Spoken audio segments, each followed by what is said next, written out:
Travelling totally in a different direction.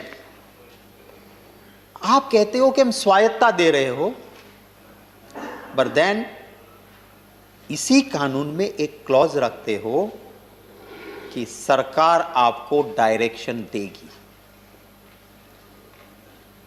माननीय उपसभापति महोदय जी,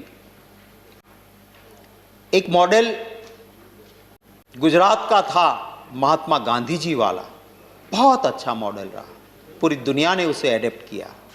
एक 2002 के बाद का भी गुजरात मॉडल आया है, ये उसी मॉडल की एक कॉपी है। इसमें क्या होता है कि अलग से कुछ कर दो, एक क्लॉज में सरकार के पास पावर रखो, कंट्रोलर एंड ऑडिटर जनरल का लिमिटेशंस कर दो और फिर मनमानी करते रहो, और कल को कुछ होता है तो मैंने कहाँ किया था, वो तो उस बोर्ड ने किया है, उसको तो मैंने स्वायत्त बना दिया था, ये अधिकार तो उनके थे। ये उसी मॉडल को आज यहाँ इम्प्लीमेंट करने जा रहे हैं, उसी बात का मेरा विरोध है। मैं माननीय उपसभापति महोदय जी, माननीय मंत्री जी जो है वो मेरे राज्य के भी है, मेरे डिस्ट्रिक्ट के भी है। मैं उनकी ज़्यादा तारीफ नहीं करूँगा, क्योंकि मैं तारीफ करूँगा तो उधर से उनका पत्ता कट जाएगा। मेरे जैसा यहाँ जैसा नहीं है कि इंटरनल डेमोक्रेसी है, कोई तारीफ भी कर दे तो भी उसका वही सम्मान खुशी होती है, वैसा नहीं है। इसलिए मैं ज़्यादा मनसुख भाई जी की बहुत तारीफ नहीं करूँगा। मेरे अच्छे दोस्त थे, पारिवारिक रिश्ते रहे उनके साथ भी। मैं जी आप इधर वो आता है सर, मैं तो बिल्कुल माननीय उपसभापति महोदय जी का इतना शालीन चेहरा है, उन्हीं को देख के बात करता हूं, पर कोई रोक टोक होती है तो मैं भी एक ह्यूमन बीइंग हूं, उधर ध्यान तो जाएगा। मैं ये आपके जरिए माननीय मंत्री जी को कहना चाहता हूं कि आप अगर विकास की बात करते हो, आप अगर डेवलपमेंट की बात करते हो, तो एशिया का सबसे बड़ा शिप ब्रेकिंग यार्ड गुजरात के भावनगर डिस्ट्रिक्ट में अलंग में आया हुआ। आप वहां पे थोड़ा, माननीय मंत्री जी दे रहे ध्यान, मैं कहता हूं आप और थोड़ा अपना पावर, अपना गुजरात कनेक्शन जो यूज करना है करके ये कहिए कि अलंग शिप ब्रेकिंग यार्ड को अगर आपको डेवलप करना है तो आप जो कानून 2019 में लेके आए हैं, आज तक उसका इंप्लीमेंटेशन नहीं हुआ है, इसको कर दीजिए।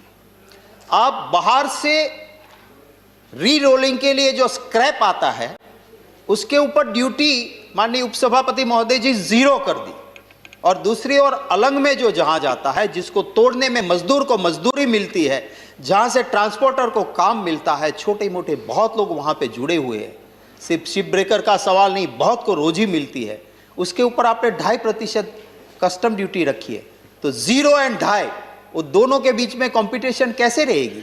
अगर आपने इंपोर्टेड स्क्रैप 0 कस्टम ड्यूटी की है तो शिप ब्रेकिंग के अंदर शिप के ऊपर भी कस्टम ड्यूटी आपको 0 करनी होगी। आप कहते हो कि ये बोर्ड बनाने से बहुत फायदा हो जाएगा, कंपटीशन आ जाएगी। मैं आपके जरिए माननीय मंत्री जी को कहना चाहता हूं कि उसी अलंग शिप ब्रेकिंग यार्ड आज एक बोर्ड के नीचे है, उसके साथ काम करने वाले लोगों को जाके आप पूछिए कि इस बोर्ड से आप कितने खुश हो। इसके बजाय तो सरकार से पाला होता तो ज्यादा अच्छा होता, ये वो लोग वहां के लोग कहेंगे। माननीय उपसभापति महोदय जी, जो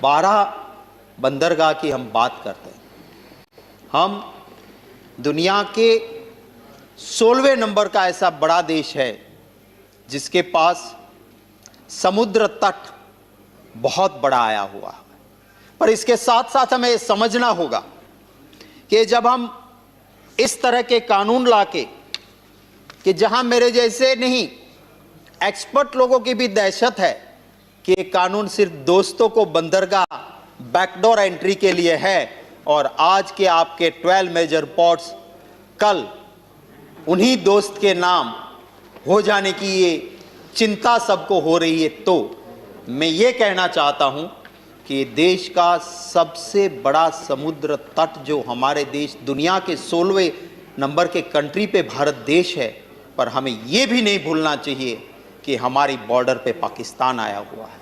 1660 किलोमीटर का समुद्र तट जो है वो गुजरात का है, पाकिस्तान से लगी हुई सीमा है। कंडला पोर्ट आपका, ये 12 बंदरगाह में से आने वाला भी इस कानून के जरिए इसी में आ जाएगा। और वहां पे अगर आप ऐसा बोर्ड बना रहे हो जहां 14 में से 7 मेंबर प्राइवेट मेंबर है, जहां पे बहुत सारी कानून में ही क्षतियां रही हुई है, जहां पे बहुत सीधे तरीके से दिखता है कि ये कल बैकडोर एंट्री करके प्राइवेटाइजेशन की ओर जाएगा, तो दिक्कत क्या होगी साहब? दुश्मन देश सामने है। अगर आप 12 बड़े बंदरगाह में से कंडला भी जहां आता है पाकिस्तान की सरहद वाला, अगर उसको आप कमजोर करोगे, आप ऐसे कानून के जरिए उन हाथों में दे दोगे जो ताकतें देश की सुरक्षा की ज्यादा चिंता नहीं कर पाएगी, आपका मेंबर होगा। माइनॉरिटी मेंबर क्या करेगा बोर्ड में? Decision will be taken by majority and you will not be enjoying majority. आपका सुरक्षा का एक रिप्रेजेंटेटिव, आपका रेलवे का एक रिप्रेजेंटेटिव, आपका स्टेट का एक रिप्रेजेंटेटिव, वो अकेले अकेले क्या करेंगे वहां?